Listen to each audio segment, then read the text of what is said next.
and so did every bell in the house.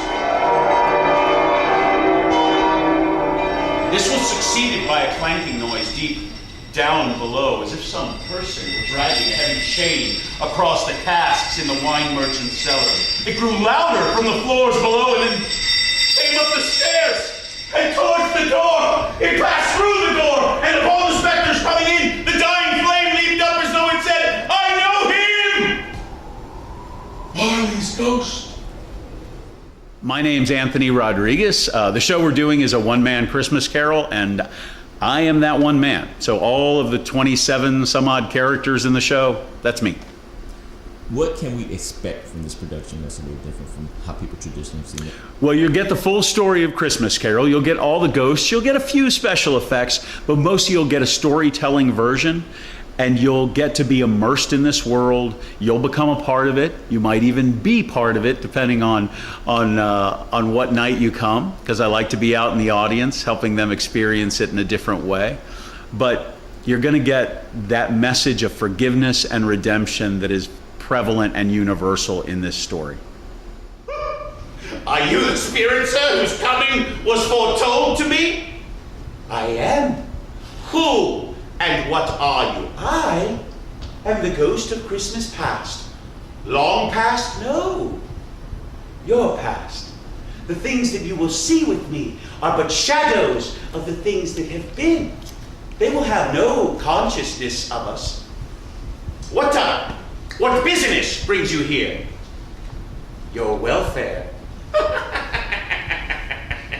I'm much obliged, but I can't help thinking that a night of unbroken rest would be more conducive to that end. Now, I noticed that you seem to do a lot of improv. Is that something that you intentionally put in the show, and kind of what's your intent? Yeah, you know, when we started, I don't know that that was purposeful, but as we began to have audiences and as I began to play with them and feel out their reactions, it's a very difficult show if they're not sort of involved with me in the event, right? Because then it's just like, here's this guy in this aquarium and people are watching him, and it's not as fun for me, and I don't believe it's nearly as fun for them.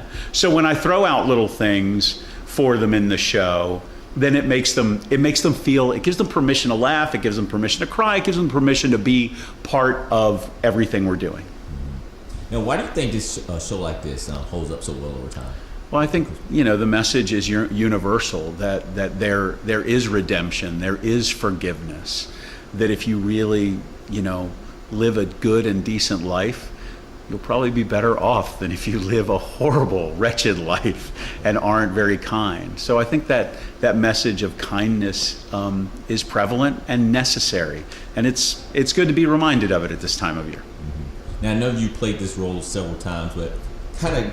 No, I'm it. I'm the only one, except for the school tour. We have another young actor who does the school tour for me. Mm-hmm. Now, can you remember your first time you got introduced to this play? So, I mean, you know, I've seen the movies, the Muppet movie, the George C. Scott movie, different movies like that, the Bill Murray Scrooged movie. So I knew the story of it, but until Tony and I sat down and started talking about putting together this version, I'd never read the novella. And then I sat down and read through it, and I fell in love with it. And I mean, certainly we don't do the entire... There are parts of the story, we take the big major pieces and put them together, but most of it is there. Mm-hmm. Wow. So you guys, I know people normally see it as a stage production and the writing's a little bit different. Knowing that you have so much dialogue, how did that process work? What was that?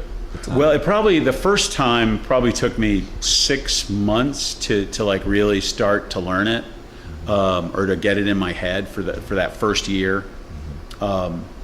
Because you want to read it, you want to leave it alone, you want to read it, you want to leave it alone, you want to start breaking down parts of it and learning it in sections and then leaving it alone. It's all about that time away from it. Can you still remember it after you've been away from it for a little bit?